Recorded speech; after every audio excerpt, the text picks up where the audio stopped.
Brother தீபாவளியே முடிஞ்சிருச்சு ஆனா நீங்க நியூ கலெக்ஷன் கொண்டு வந்துட்டே இருக்கீங்களே சிஸ்டர் அதுலதான் நாங்க ஃபேமஸ். மென்ஸ் அண்ட் உமன்ஸ்க்கு கிளாத் அண்ட் அக்சசரிஸா 15 வருஷமா ஹோல்சேல்லயும் 5 வருஷமா ரீட்டைலையும் ரொம்ப சக்சஸ்ஃபுல்லா பிசினஸ் பண்ணிட்டு இருக்கவங்க தான் ஈரோட்ல லொகேட் ஆயிருக்க ராயல் கிளாத்.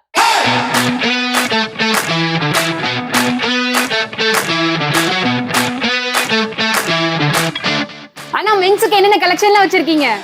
டிஷர்ட் இருக்கு, ஷார்ட்ஸ் இருக்கு, ட்ராக் பேண்ட் இருக்கு, காட்டன் பேண்ட்ஸ் இருக்கு, ஜீன்ஸ் இருக்கு. எங்க கிட்ட full hand, half hand, formal, casual இது எல்லாமே எல்லா சைஸ்லயும் அவைலபிள் இருக்கு. மென்ஸ் மட்டும் இல்லைங்க, உமன்ஸுக்குமே இந்த மாதிரி short top, long top, kurtis, leggings இந்த மாதிரி ஆல் கலெக்ஷனும் அல்டிமேட்டா இருக்கு. இங்க கிளாத் மட்டும் இல்லைங்க, அக்சசரிஸும் அவைலபிளா இருக்கு. இந்த அக்சசரிஸ் எல்லாம் பாத்தீங்கன்னா 100% பிராண்டுங்க. ரொம்ப முக்கியமான விஷயம் உங்களுக்கு மட்டும் சொல்றேன், 365 டேஸும் அப் டு 70% ஆஃபர்ல கொடுத்துட்டு இருக்காங்க. மறக்காம இந்த ஷாப்பை விசிட் பண்ணுங்க, கண்டிப்பா உங்களுக்கும் பிடிக்கும். இவங்களோட அட்ரஸ் அண்ட் டீடைல்ஸை கீழே பின் பண்றேன், செக் பண்ணிக்கோங்க. அப்படி நம்ம பேஜை ஃபாலோ பண்ணிடுங்க.